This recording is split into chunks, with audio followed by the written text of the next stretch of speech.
Magandang gabi, Pasigenyo. Kasalukuyan ay nagsasagawa ng isang checkpoint dito sa Mercedes Avenue, corner Sandoval Avenue, Barangay San Miguel. Ito ay ang partnership o magkatuwang na aktibidad ng COMELEC o Commission on Elections at ng Pasig Police Station. Ang buong PNP sinasagawa naman ito sa iba't ibang bahagi ng bansa. Gaya ng aking binanggit, ikinasa nga ng Commission on Elections o ng COMELEC at ng Philippine National Police kasalukuyan ang Pasig City Police Station Substation 6 na pinamumunuan ni Captain Richard Tomas. Ito yung checkpoint at kasalukuyan nga ay pinapara nila yung ilang mga motorista upang silipin yung kanilang mga sasakyan. Katuwang ng mga kapulisan at ng COMELEC ang mga force multipliers na tumutulong sa kasalukuyan para dito sa isinasagawang checkpoint. Hindi lamang dito sa San Miguel ito isinasagawa, maging sa iba pang mga barangay dito sa lungsod ng Pasig. Sinimula noong unang linggo ng Enero 2025 ang pagpapatupad ng mga checkpoint sa iba't ibang panig ng bansa bilang bahagi ng mga hakbang pangseguridad para sa nalalapit na halalan. Sa ilalim ng gun ban ay mahigpit na regulasyon ng COMELEC at ng PNP at layunin ng mga checkpoint na tiyakin ang mapayapa at maayos na eleksyon sa pamamagitan ng pagsugpo sa iligal na pagdadala ng armas. So kagaya ng binanggit ko kanina, kabilang sa tine-check nila ay kung meron ngang dalang baril ang mga motorista o wala.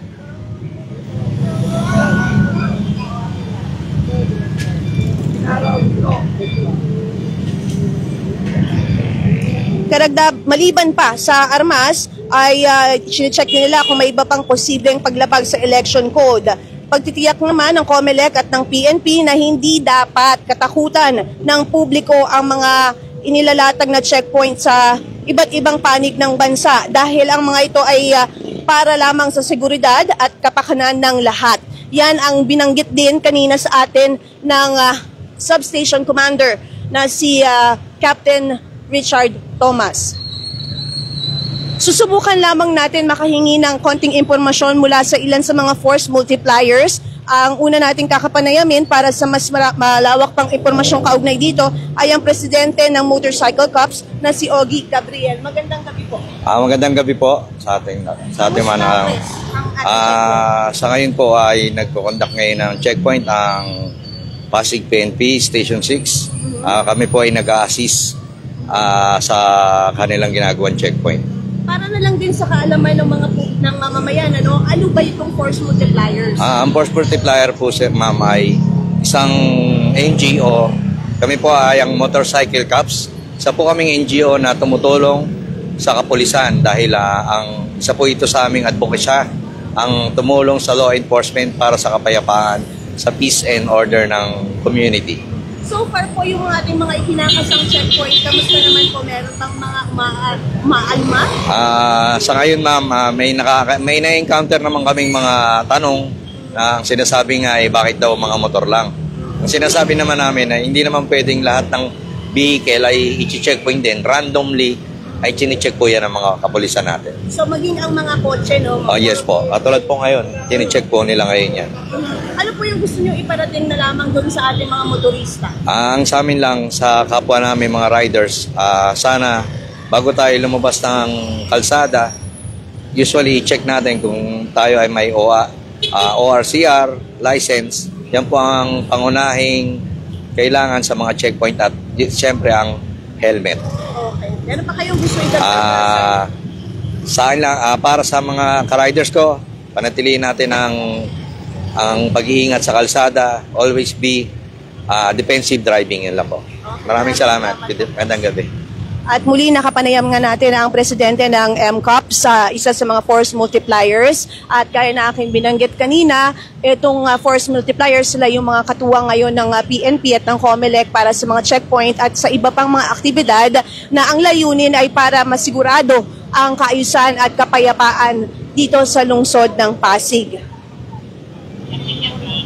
Dito sa Pasig City, bagamat araw-araw ay may mga itinakdang checkpoint sa iba't ibang kalsada, mas pag-iigtingin pa ng otoridad ang presensya ng kapulisan upang mapanatili ang kaligtasan ng publiko at mapigilan ang anumang banta sa seguridad. Pinaaalalahanan naman ang mga motorista na huwag matakot tuwing nakakakita nga ng checkpoint. Sumunod lamang sa alituntunin sa mga checkpoints, gaya ng pagbubukas ng ilaw sa loob ng sasakyan, pagpatay ng headlight, no, kapag kapapalapit na sa mga checkpoints, at magpakita lang ng identification kung kinakailangan. Paalaala rin sa mamamayan na kabilang sa mga ipinagbabawal ang pagdadala ng mga laruang baril o yung mga replika.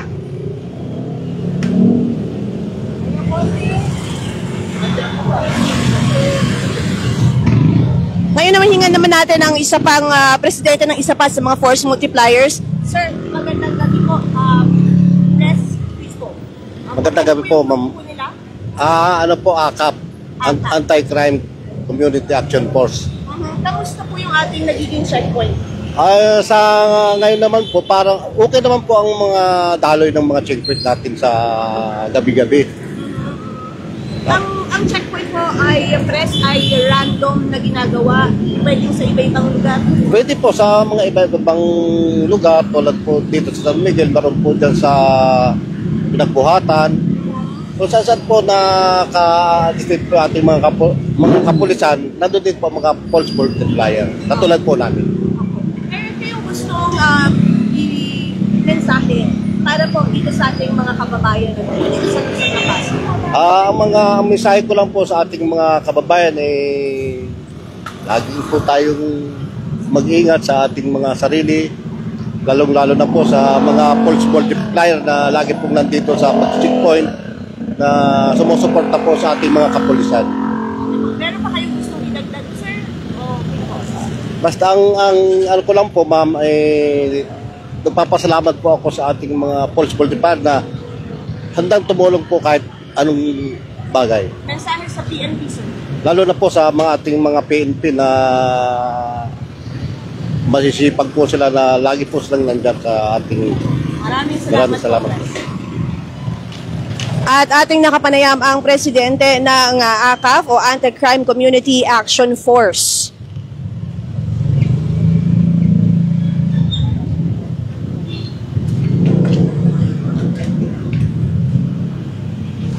Kanina naman ay hiningan natin ng pahayag ang substation commander na si Captain Richard Thomas, at ilan sa kanyang mga binanggit ay ang mga paalaala sa publiko na tuwing nagkakakita sila ng checkpoint ay huwag kabahan at sumunod lamang sa alituntunin. Magpapatuloy ang mga checkpoint sa buong bansa po, hindi lamang dito sa Pasig, hanggang matapos ang election period alinsunod sa resolusyon ng COMELEC. Samantala, hinihikayat ng mga otoridad ang publiko na agad i-report ang sinuman o anumang insidente ng pananakot, vote buying at iba pang election-related violence.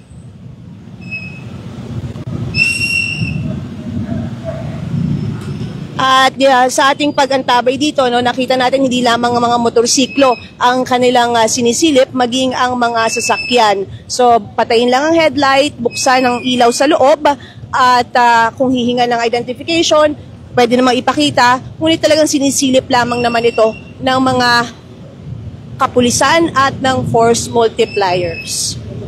Muli, ang aking inihatid na balita ay dito sa Barangay San Miguel, kung saan checkpoint nga ang itinalaga ng Substation 6, katuwang ang COMELEC at ang mga force multipliers. Sa ibang panig ng lungsod ng Pasig, meron din ganito na mga checkpoint. So sa mamamayan, binanggit na natin kanina kung ano yung mga paalaala ng PNP at ng otoridad. Yan na muna ang aking ihahatid na balita sa mga oras na ito mula dito sa Barangay San Miguel. Ito ang aming latest. Ako si Luan Peñano.